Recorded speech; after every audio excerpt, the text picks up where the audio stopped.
Hey there, Hofstra fans, and welcome inside the WB Mason Coaches Report here on GoHofstra.com. I'm your host, Julian Coulter, joined by the head coach of the Hofstra Pride Men's Lacrosse team, Seth Tierney. Coach, how's it going today?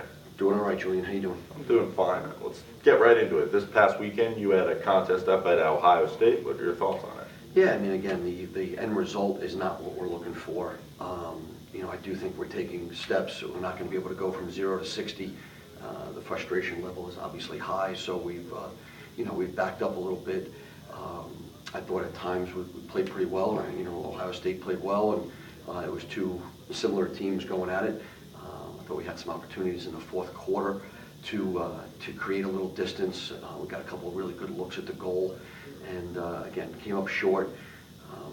We're still figuring it out, and again, I say it. This is probably now the second or third week in a row. We're close. We are, and I don't know what type of year it's going to end up being, but I just love the ingredients. I love the guys in that locker room. They're staying the course, and we'll see what happens. I think Chris Clark played well at the face-off X, especially going against their guy was at that point in time the #1 guy in the country. I thought Steve Romano did some good things. We needed some of our other guys to step up. We made Michael Diener started on close defense and did a pretty good job for really his first start.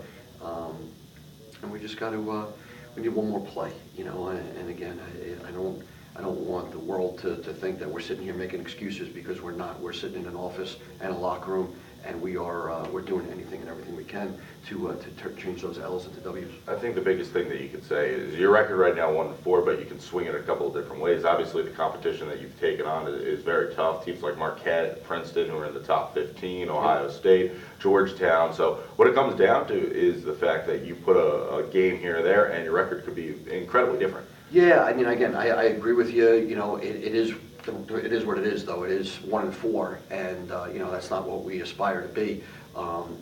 But again, my job as the coach, and with Coach Unterstein and Brazel and Foreman, our job is to teach these guys we got to fight through tough times. There are tough times in games. There are tough times during the season. And when it's all said and done, this has been part of an experience that I don't know how the rest of the chapters or the book is going to be written. But right now, our coaching philosophy is let's stay the course. We've changed yesterday into day 1. Today is day 2, and we are looking to just take things, one day at a time, and let's cut the first 5 games off. Yep, whatever it was. And right now it's just 1-game season, and let's go from there. So that's what we're trying to do, and just teach these young men how to fight through some difficult times. Sort of going more in depth with that Ohio State game. You guys had the possession the last couple of times in the final minutes. What was the game plan trying to get the ball to Sam? What he did on the couple of possessions that he had? Yeah, I mean, again, if you eliminate the last possession where we got the ball back and that we were just playing beat the clock, the possession before that, and I got text messages that night on the way home, and the next day, Mike Malave had a couple of great looks. Mike Malave is a guy that I would like every Hofstra lacrosse player to be.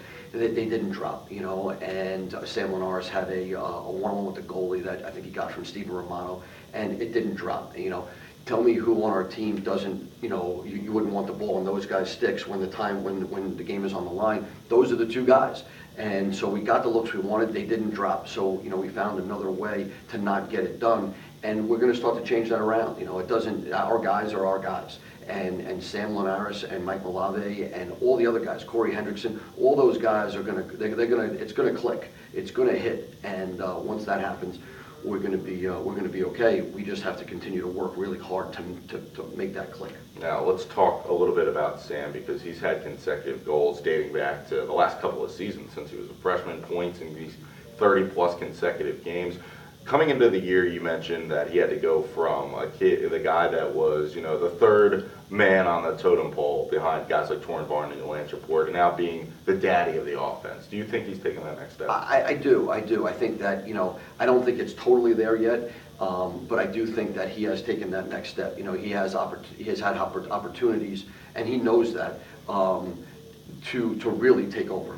And in times, you can't. Sometimes you get shut off. Sometimes there's different game plans against them. We get it. But I do think he's taken a very good step forward.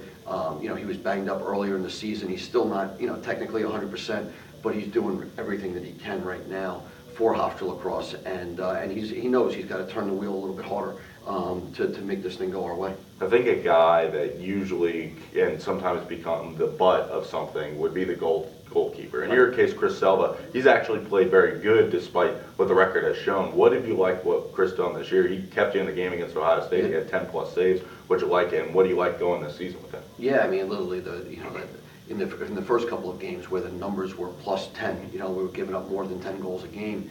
The first reality is you look at the goaltender. We did all of our due diligence. We wound every goal. Is that Chris's fault? Is it not Chris's fault? And to be honest with you, Chris has had a great year. I know we're 1-4, and how do you say your goaltender's had a great year? He has, and I stand by him. We've got guys that are on the roster that are very good goaltenders as well. But right now, Chris is our guy, and he has led, and he has the experience, and he's going to be our guy. I'm proud of him on how he has stood strong, because sometimes a goalie, they just play against their own stats. How are they measuring up against other people? And maybe his stats don't look as good as his play does, but his play, his leadership, he stole the ball back from Ohio State at the end to get us another possession. He made some good saves. He kept us in it when the defense breaks down, and the defense is going to break down.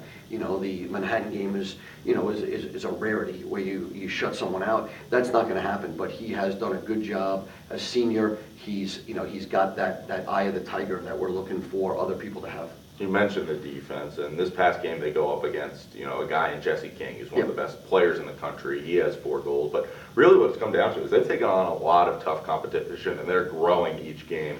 Through 5 games, do you like where they're headed? I like where they're headed now. I mean, again, I think that in the first game we made some mistakes. We overslid. We gave the other team some opportunities.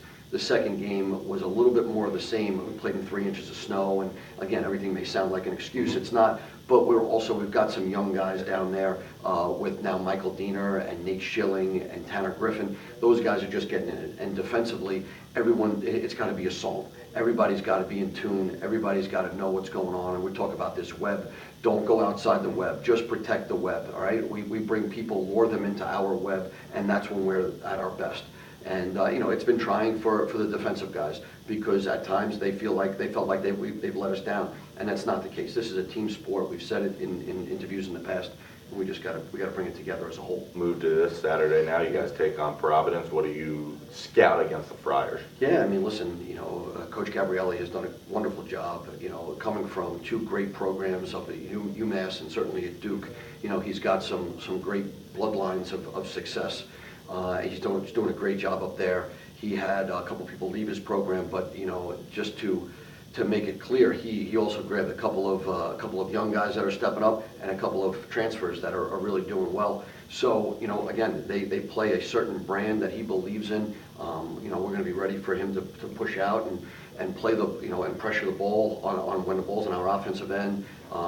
At times he's been a guy that has done some things that are a little bit rare. Maybe shutting 1 or shutting 2 or bouncing in and out of some things. He's got that in his playbook. So we've got to be prepared for just about anything. And they've got some big, strong athletes on their team. They're not afraid to knock you down, and they're not afraid to put pressure in your gloves. So we've got a pretty good challenge coming up here on Saturday at Stewart Stadium. Finally, Coach, coming up on the schedule, you guys have matchups against Providence, St. John's, and then before you know it, it's conference season, first game at home against UMass. What do you got to do to get on a bit of a win streak? Yeah, we got to take this week where we have no midweek game, and we've got to break it down. So yesterday we did some different things. We called it day 1. We had the guys clean out the locker room so that when they came into practice yesterday, it looked like the locker room would look like on day 1. And we did some conditioning, we did some competing, and then today we're going to do some individual skills and just try to get better. We're talking less about winning and losing and more about getting better. Winning and losing, those take care of itself at the end of the game. Getting better will change some of those things. So again, let's refocus, let's cut the past loose, let's live in the present, let's just try to get better today, and let's just focus a little bit more on game day. 1 play away could start to change some of these things. When it happens, I'm hopeful, my gray hair is hopeful that it's this week. And again, I love the guys. They've worked hard. They believe in what we're doing. I believe in them and our coaching staff. And again, we're going to teach these young men how to fight through a tough time. Coach, as always, thanks so much for the time. Hofstra takes on the Providence Friars this Saturday at 12 o'clock at James M. Short Stadium. Come out and support your pride. Once again, he's head coach Seth Tierney of the men's lacrosse team. I'm Julian Coultry. You've been watching the WB Mason Coaches Report.